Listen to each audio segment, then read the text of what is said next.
નમસ્કાર દર્શક મિત્રો, હું છું એડવોકેટ સોનલ બારિયા. આપ સર્વનું સ્વાગત છે મારી ચેનલ લીગલ ભવવિજ્ઞાનમાં. દર્શક મિત્રો, એક મિત્રનો પ્રશ્ન છે કે મારા દાદાનું અવસાન 2007માં થયું અને જે ગામમાં અમે વસવાટ કરીએ છીએ એ ગામની અંદર નહીં પરંતુ બહાર અવસાન થયેલું, પરંતુ મારા પિતા અત્યારે હયાત છે તો એમને એવો ખ્યાલ છે કે મારા દાદાનું જે અવસાન થયું તેને નોંધ અમે જે તે તલાટી જે ગામના હોય છે ત્યાં આગળ કરાવેલી, પરંતુ અમારી પાસે એમનું જે મરણનો દાખલો છે એ અત્યારે હયાતમાં નથી. તો એ મેળવવા માટે અમારે શું પ્રોસેસ કરવા જોઈએ? તો ચલો દર્શક મિત્રો, આજે આપણે આના વિશે સંપૂર્ણ માહિતી મેળવીએ. તો દર્શક મિત્રો, જુઓ, જે પણ વ્યક્તિ જે ગામમાં રહેતા હોય ત્યાં આગળના એ વતની ગણાય. હવે વ્યક્તિ બહાર ગમે તે જગ્યાએ ગમે એટલા વર્ષથી રહેતા હોય, પરંતુ જે તે સમયે જે વ્યક્તિનું અવસાન થાય છે એવા સંજોગોમાં એ વ્યક્તિનું અવસાન થઈ ગયું છે એવા જે નોંધ છે એ તમારે ગામના તલાટીશ્રી પાસે કરાવવાની હોય છે. હવે જ્યારે એ વ્યક્તિનું કોઈ પણ પ્રકારે જે કહી શકાય કે એમ કે જમીનની અંદર સાતબારમાં નામ હોય કે પ્રોપર્ટીમાં નામ હોય કે પછી બેંકની અંદર કોઈ પણ પ્રકારે નોમિની તરીકે નામ હોય, તો આવા સંજોગો દરમિયાન જે વ્યક્તિ અવસાન પામી છે એનો મરણનો દાખલો હોવો એ આવશ્યક છે.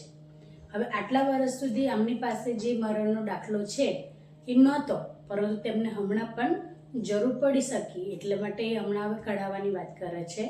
તો આવા સંજોગોમાં એવું નથી કે તમે વર્ષો પહેલાં ગુજરી ગયેલ તમારા દાદાનું જે મરણ નોંધ કરાવેલ છે અને જે તમને મરણનો દાખલો એમનો પ્રાપ્ત નથી કરેલો તો હવે ના કરી શકો, એવું નથી દર્શક મિત્રો. તમે જે તે સમયે નોંધ કરાવેલી હોય તો જો એની સાલ તમને પરફેક્ટ યાદ હોય તો એવા સંજોગો દરમિયાન તમે આ જે નોંધ છે એ નોંધના આધારે તમારા દાદાનો મરણનો દાખલો મેળવી શકો છો.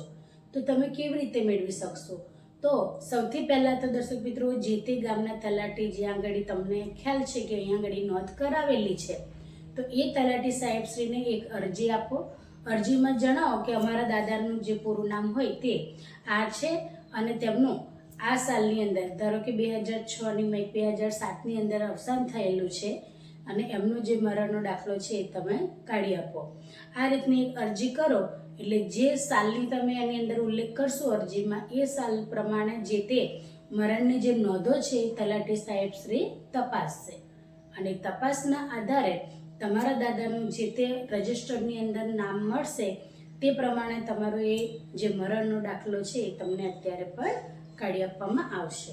એટલે જે વર્ષો પહેલાં ગુજરી ગયેલ છે અને એમનો મરણનો દાખલો અત્યારે તમારી પાસે ન હોય તો એ તમે કઢાવી શકો છો, પરંતુ ખાલી તમારે એમની જે મરણની સાલ છે એટલે કે જે વર્ષ છે એ યાદ હોવું જોઈએ.